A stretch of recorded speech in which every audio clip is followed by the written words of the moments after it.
तर आपण दक्षिण मुंबईचा राजा सुद्धा सध्या इथे बघतोय, कारण की मोठे मोठे भव्य दिव्य असे गणपती आहेत आणि त्यांचं अजूनही विसर्जन झालेलं नाहीये। मुंबईचा गणेशोत्सव हा खासच आणि त्यात भव्य दिव्य मूर्तीसाठीच हा गणेशोत्सव ओळखला जातो।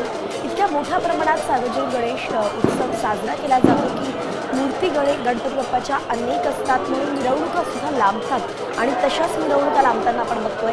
त्यात लालबागच्या राजाची विसर्जन मिरवणूक तर सर्वात जास्त लांबते, कारण की मुंबईची शान असा हा राजा आहे आणि जेव्हा तो आपल्या रस्त्यांवरून मार्गस्थ होत असतो त्यावेळी गणेश भक्तांची अगदी झुंबड उडालेली पाहायला मिळते। हे सगळे रस्ते आपल्याला त्याचा देखावा दाखवत आहेत आणि आपण बघू शकतो उदाहरण की किती मोठ्या संख्येनं भाविक सकाळ झाली तरी सुद्धा रस्त्यांवरतीच आहे, आपल्या बाप्पाची राजाची एक झलक पाहण्यासाठी ते आतुर झालेले आहेत। एकामागे हे 4 गणपती आपण बघू शकतोय। अनेक सुंदर अशा देखाव्यांसह गणपती विराजमान झाले होते आणि त्याच थाटात ते निघालेत। गिरगाव चौपाटीच्या जवळ ते आले आहेत, प्रस्थान ते करतायत आज। आणि खरं तर काल जरी विसर्जनाचा दिवस असला तरी देखील इतक्या मोठ्या संख्येनं गणपती बाप्पांचे विसर्जन सोहळे होत असतात, म्हणून लगेच त्याच दिवशी विसर्जन होणं शक्य होत नाही। दुसरा दिवस हा उजाडतच असतो। खरं तर तसं नियोजन केलं गेलं होतं मुंबईतही पुण्यातही की त्याच दिवशी विसर्जन केलं जाईल, मात्र तसं शक्य होऊ शकलं नाही आहे। रात्रभर विसर्जन मिरवणुका सुरूच होत्या। खरं तर दरवर्षीपेक्षा जर बघितलं तर यावर्षी तसा वेग जास्त दिसला लालबागच्या राजा मिरवणुकीचा सुद्धा, मात्र तरी देखील तो सकाळ झाली तरी चौपाटीपर्यंत पोहोचू शकलेला नाही।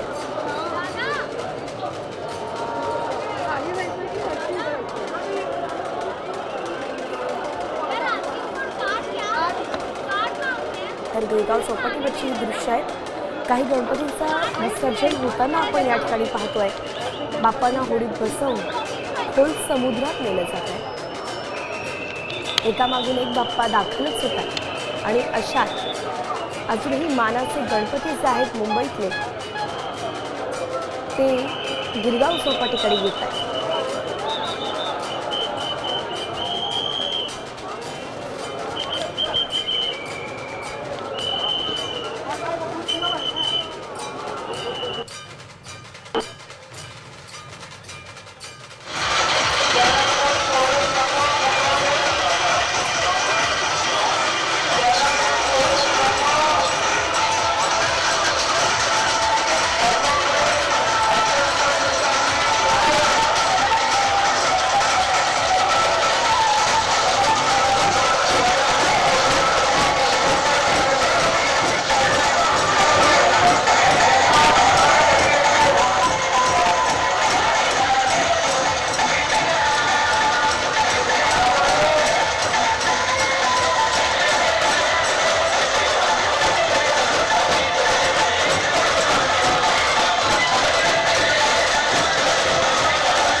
सकाळी साधारण 7 वाजून गेलेले आहेत, मात्र तरीही गिरगावची जी गर्दी आहे ती तशीच पाहायला मिळते. आणि सगळ्यात महत्त्वाचं म्हणजे सगळे मोठे गणपती जे आहेत ते आता गिरगाव चौपाटीवर दाखल झालेले आहेत.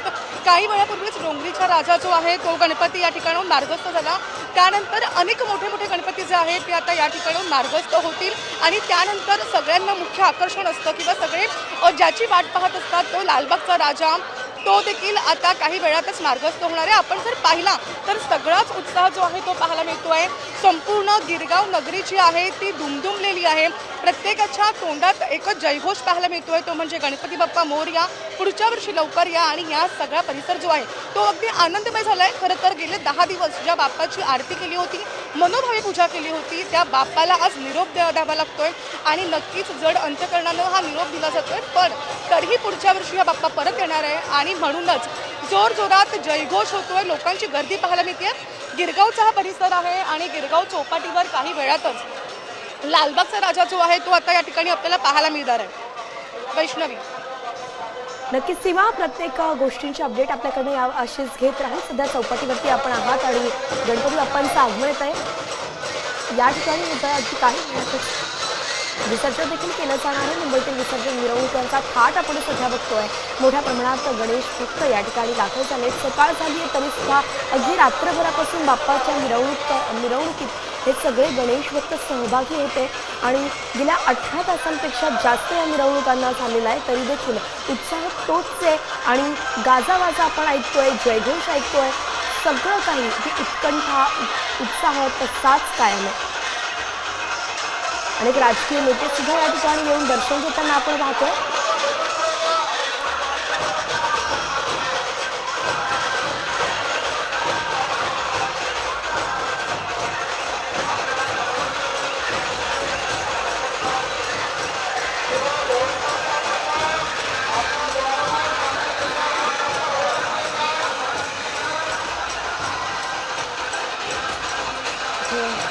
दीपक केसरकर सध्या आपण पाहिले, त्यांनी देखील मिरवणुकीत सहभागी होऊन त्यांनी बाप्पाचं दर्शन घेतलेलं आहे.